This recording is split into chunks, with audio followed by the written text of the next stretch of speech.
Elaine Sopchak, your host for tonight's forum for candidates running for the Chittenden 9-1 district of the Vermont State House of Representatives.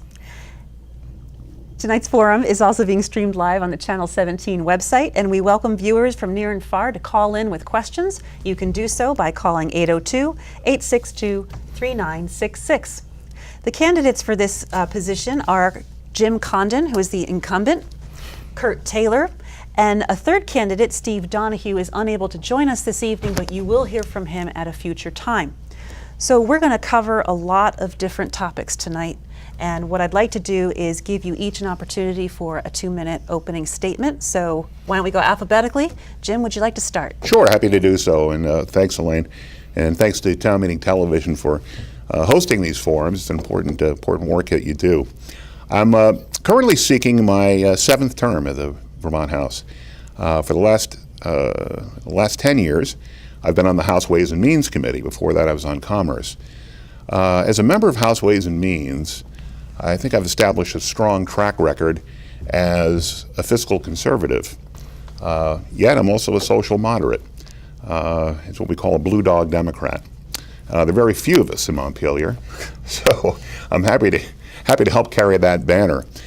On Ways and Means, it's our job to come up with a tax policy for the state of Vermont, and I think I've done a good job in really trying to keep a lot of crazy new taxes at bay from happening to begin with. And also, I've been a strong proponent of economic growth through the Vermont Economic Growth Initiative. I've been a big supporter of, as well as tax incremental financing, which has helped Colchester, Burlington, and many other towns. So I hope to continue to do that type of work and be a voice for common sense in Montpelier. We're at a problem where we're spending more than we generate in our gross domestic product, and this has been a problem ongoing through the Shumlin administration.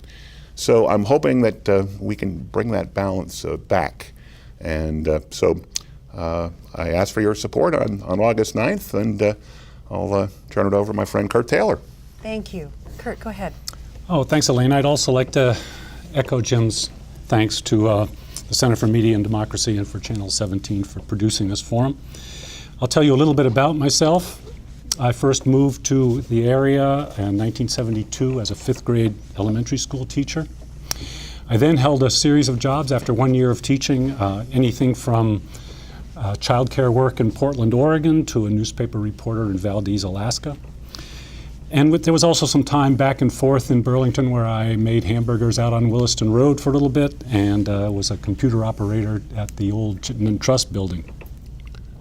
In 1980, I married Dr. Ruth Blowickle, who I met on a dairy farm just outside of Brattleboro, Vermont, where she was the veterinarian and I was the farmhand milking cows. I've always had an interest, though, in politics, but we never settled long enough, even after that, for me to establish the roots that I thought were necessary to make that kind of commitment.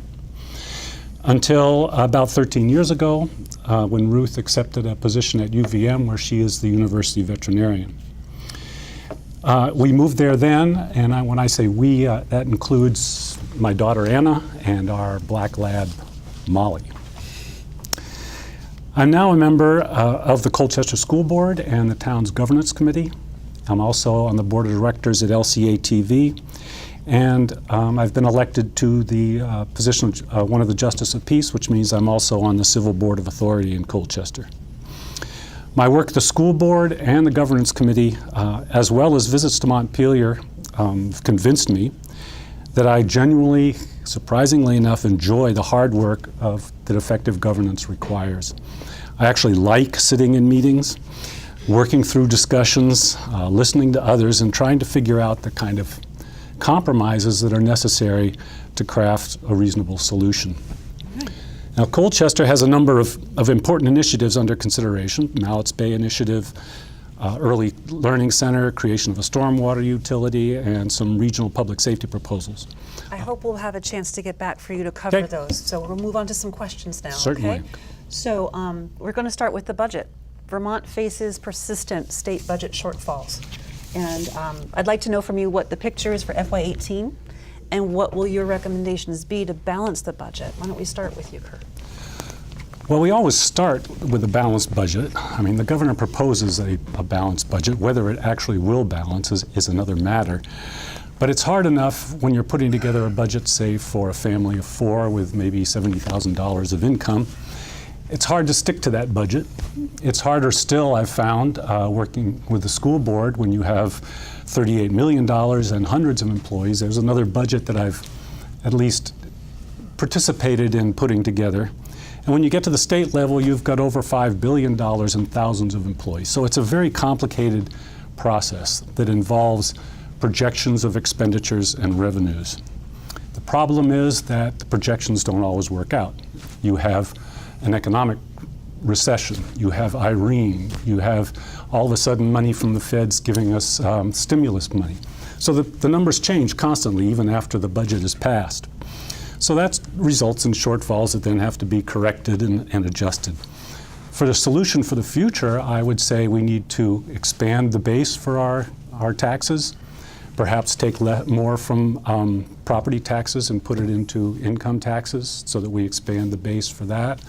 And we should probably, again, consider some taxes on services because the economy has changed, where we're no longer so much of a consuming economy, a consumer of products as we are consumer of services. So those two I would recommend for possible changes. Okay, thank you.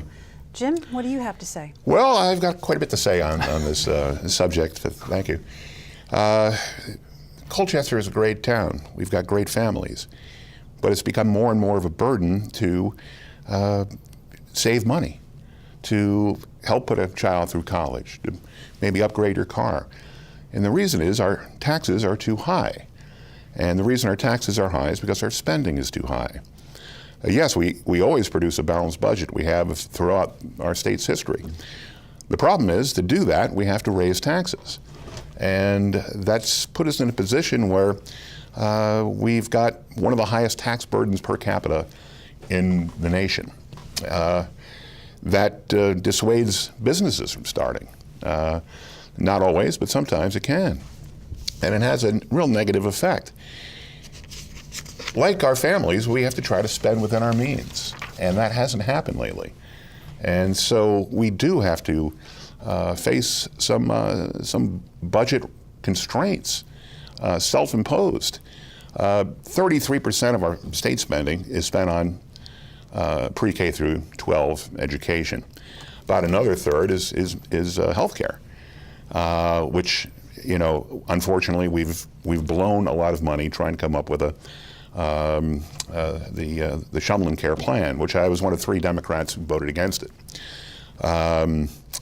Education, the Pikus report has shown that we have the highest per capita expenses in the country per student, and the reason that is because we have too many school employees. Our teacher-student ratio is 10 to 1.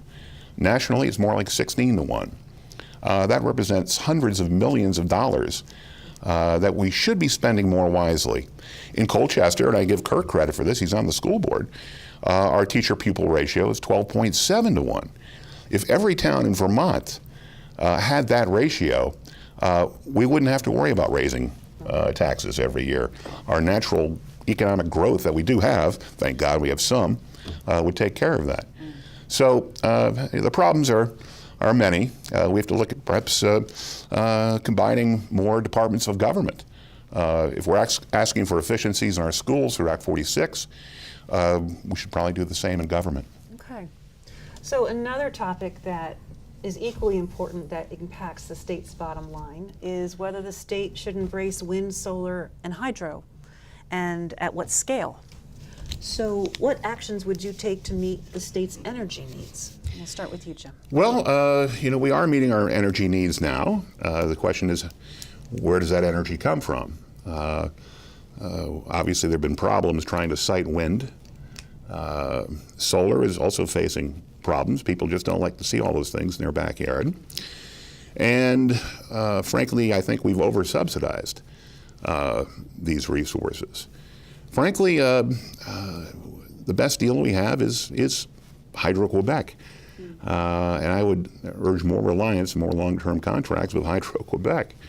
Some wind and solar, they're part of the solution, I guess, but it's not going to meet our needs down the line. Technology is more likely to do that by itself, as opposed to more wind subsidies or solar subsidies. Kurt, do you agree, disagree?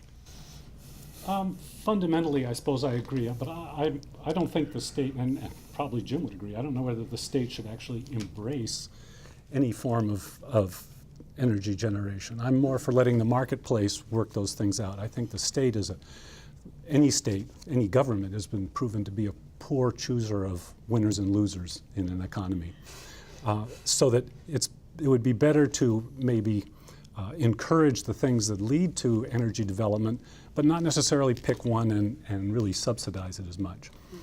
I've been out west and seen the wind farms in North Dakota, South Dakota, and New Mexico and places like that, where there's hundreds of windmills, and I can believe that those are efficient, and they generate a fair amount of electricity. But industrial windmills on top of ridgelines in Vermont, I'm not so sure. I'm not definitely against them at this point. I would need to know more. The environmental impact of those is also significant, and I would need to know a good deal more about that. Okay. So we started talking a few minutes ago about education spending, so why don't we revisit that? Sure. School funding has been regulated by Act 60 since 1997. Are you satisfied with the quality of education that Vermont students are obtaining? And why are so few choosing to go to college? Kurt? Satisfied? Yes and no. I think that Colchester does a very good job. We still have the numbers for the state are maybe on the standardized test, which people can argue the effectiveness of standardized tests, but maybe 68, 70% are proficient at their grade levels. And to me, that's not that good, not encouraging. But education is something that's kind of dear and close to my heart. I was raised by educators, school administrators.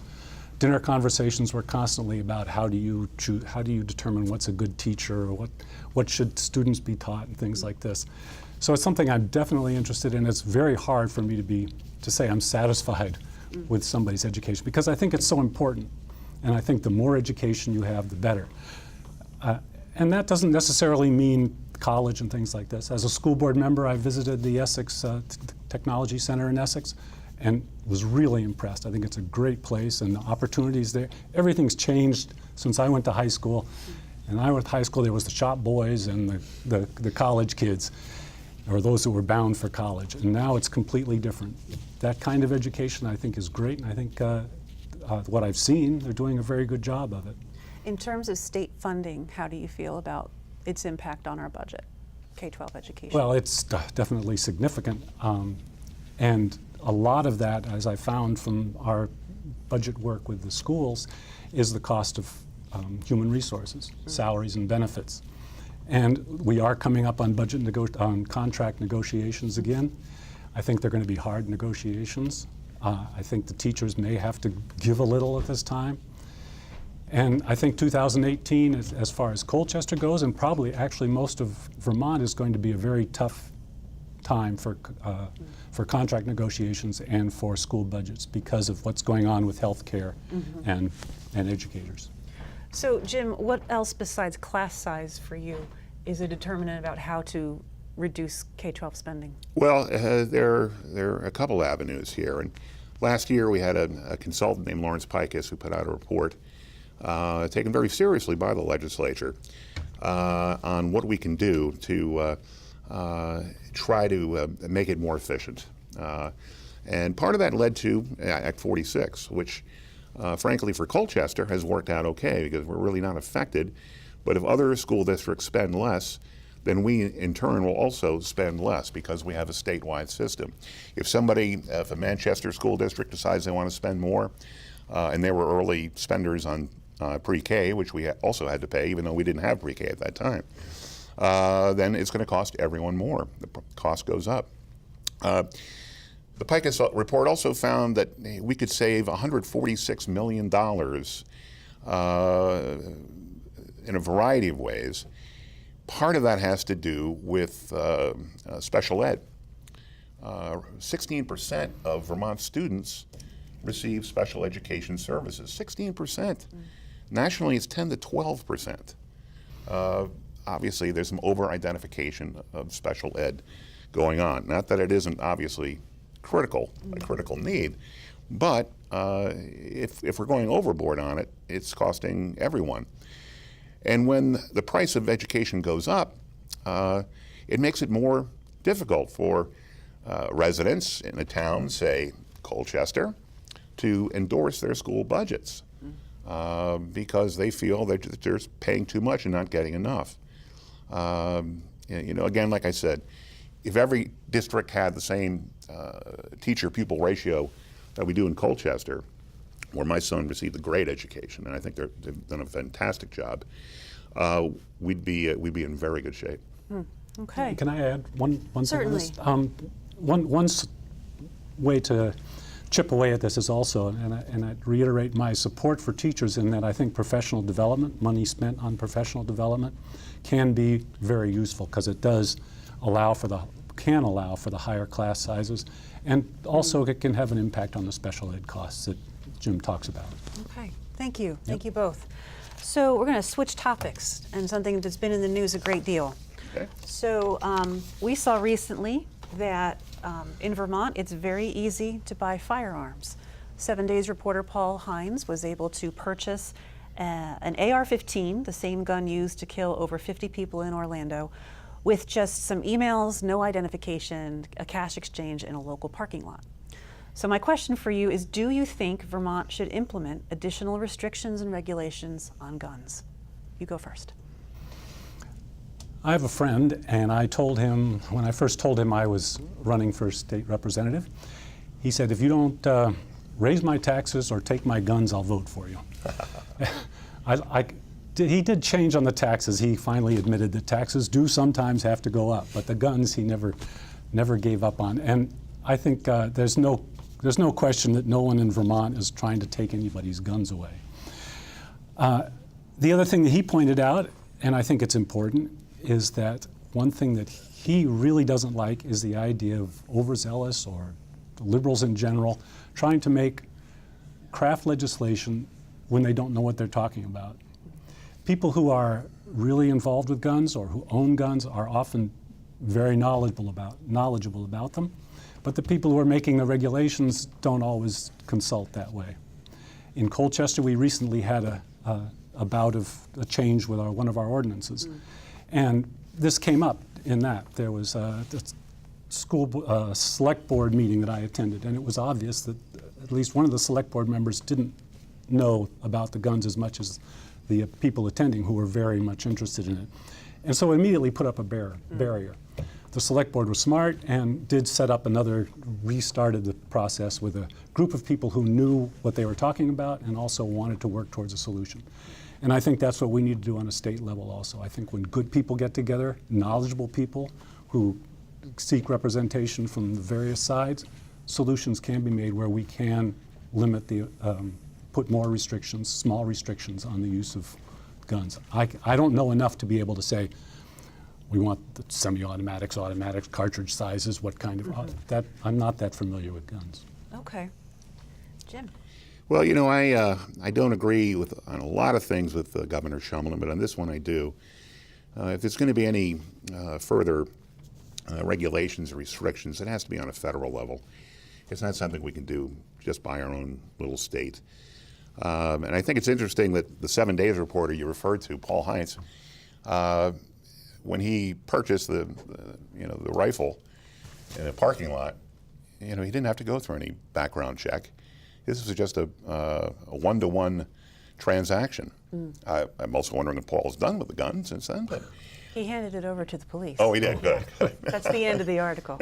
Do the publishers have to pay for the gun itself? I suspect, but Okay. I don't know. No, there's communications for you. But It's in the article. it shows you that just trying to impose regulation here or regulation there is not going to have an effect in Vermont, which by many statistics is the safest state in the nation. Less gun crime, yet more guns per capita. Vermonters tend to be responsible gun owners. Any other restrictions or new regulations are going to have to be federal. Okay. So a related question then is, this past weekend, Vermonters stood vigil up on Church Street after a week's worth of race-based violence all over the country. What can Vermont do to show America that Black lives really matter, that all lives matter? What can Vermont do on this? Vermont's usually in the vanguard of many different things. We may have lower gun regulations, but we have less violence, like you said. So what do you think Vermont can do to be a leader in this? Prevent racism. Curt? Well, Jim's mentioned, and it's true, I'm not exactly sure of the numbers on it, but we represent a district that's fairly diverse, surprisingly enough. It's a side of Colchester that contains also the fort, Fort Ethan Allen, and also the housing down there next to the fort. Mm-hmm. There's a refugee kind of a settlement and an NGO that handles that. So, our district is fairly diverse. So one of the things that we can do, and the things that kind of illustrates what Vermont can do, is the way that he and I handle constituent issues, how we work with those people, how we work with and treat them just the same as any other person in our district, to show that that's the way things are done. That's the way it's supposed to be. So that's the first thing I would do. On a very personal level, it's just a matter of understanding yourself and understanding how you work with others. For the state, I think that Vermont in general is doing a good job at that. We're a tolerant state. We've shown that we're reasonable. We have these kind of demonstrations you mentioned down in Church Street without there being a great deal of violence and things like that. I think Vermont is a fairly good state with that respect, and we just by doing that, we continue to lead the nation. I'll let you answer, then I'll have a follow-up question. Okay. We do live in a very diverse district, one of the most diverse in Vermont. We have the Islamic Society in our district. We have the Refugee Resettlement Program. And it gets down to a matter of discrimination. If somebody's being discriminated against for work or whatever, then we have to do what we can to help correct that. We've got a good human rights council in the state, but it's an ongoing process. Our police departments have looked into the issue. Is there profiling? Is that a problem? The indications that maybe there is a little problem there, and that requires education, training, and everyone has to be treated fairly, without discrimination, without fear or favor. What I was going to follow up with, you touched on a little bit, Jim, the racial profiling with police stops. Based on what can be read in publications that we see in Chittenden County, like 7 Days and the Free Press, we hear a lot about refugees, and we hear a lot about diversity that is not. You say Vermont is a pretty good place, but I would say there's a lot of people in Chittenden County that disagree with that. And I'd like to hear a little bit more from both of you about those individuals and those populations that are experiencing racism on a daily basis differently from how Vermonters experience it. Let's see. Is there, you mentioned the Human Rights Council, isn't there also in Burlington resources that they can go to register these incidents and things like that? Yes. And then I assume that they then get followed up. If they don't, then something should be done about that. I'm not that familiar with exactly what a person does, but as Jim said, people should be treated fairly. I also think that the training of law enforcement and recruiting of law enforcement is important. Okay. Would you agree, Jim? Well, yeah, it is important, obviously, and if there are people, as you say, who feel are being, racially targeted every day, they have to speak up, and people have the right to free speech, no matter what group they're in, and we have to support that right too. a free flow of information from whatever political spectrum you might be on is absolutely critical to our nation. Thank you for going off on that tangent with me. I appreciate it. Anytime. So I think we have time for one more question, and then we'll do some closing statements. So many people expected Vermont to legalize marijuana in 2016. What is your prediction for 2017? Do you think it will come back into the State House for another debate? And do you expect legalization? And what is your position after all the news last year on it? Jim? Sure. Yes, I expect it'll come back. Okay. I'd be very surprised if it doesn't. The problem last time around was the Senate produced what I thought was a crummy bill. If we're going to go down this path, and I think it's going to happen eventually, whether it happens in the next session, I don't know. The money generated from this really should go into, I think, primarily tax relief. Whether that's money that goes right into the education fund to reduce property taxes. But instead we had a bill that we'd actually wind up spending money. We would legalize recreational marijuana, yet we would lose money doing it. And you're like, how can that be? But everyone had their, wanted to have a piece of the pie, and the whole thing broke down. And if I see a sensible bill, then I would support that. But I couldn't support what came out of the Senate. Okay. How about you, Kurt? Well, Vermont's in a very unique situation because most of the marijuana if not all of the marijuana legalization that's happened so far in the United States has been done by referendum. So a state votes will legalize marijuana, and then all of a sudden the state bureaucracy or the state administration has to catch up and figure out how that's going to be done. In Vermont, it's completely different. We're talking about doing it by statute. And so last session, that's what they did. They tried to craft a statute that would do this. This means that they can consider not only what's going on in the other states and try to adjust to that, but also come up with new things that are Vermont specific. The bill that was in the Senate was pretty tight in its regulation. It regulated how it was grown, how it was sold, who could buy it, things like that to some extent. So it was not as freewheeling as the other states. I think it will come up again in the next session. Originally, 5 years ago, I would say that I was for legalization and for it, but mostly because of The Economist magazine, which I read, and they've been for it for decades. But since then, I found that some organizations that I respect a great deal, the Association of Police Chiefs, the League of City and Towns, has not come out for it. So I'm pulling back a little and trying to look at it. But I think with a bill that comes out of Vermont, where it's done by statute, where we can do it carefully and research it and come out with a bill, then it can be done, and I would support it. Okay, thank you. Yeah. So we have time for each of you to do a minute-long closing statement. So Kurt, why don't we let you go first? Again, thank you, and thanks for the questions. I thought they were great questions, and it served to kind of prime me for the campaign a little bit more, to think about these things more deeply and try to work out what exactly my position is. And I think it distills down to education. I'm very much for education.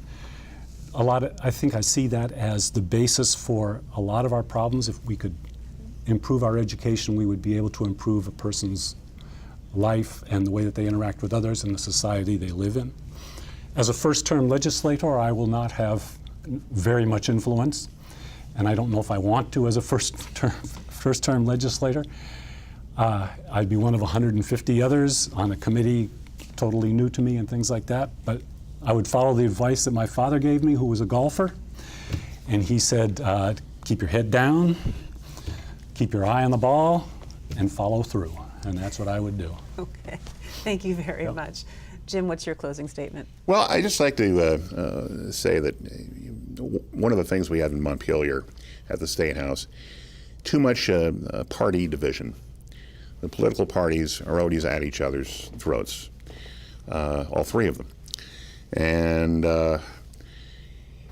when I first got there, I was determined not to let that happen to me. So I regularly cross party lines. If a good idea is a good idea, I'll support it. Whether there's backroom fighting among political parties, I don't care. I try to use my best judgment on each issue and how it will affect the people of Colchester and the people of Vermont, and does it make sense or not? So I think I've got a pretty good track record of doing that over the years, and I would like to continue to do that. And I want to again thank you and Town Meeting Television for putting this forum together. All right. Well, thank you both very much for being here. And so you have been watching Channel 17, Town Meeting Television, and you've been watching the candidate forum for the Chittenden 9-1 State House of Representatives District. And please stay tuned to Channel 17 for more election programming, and thank you very much for joining us today.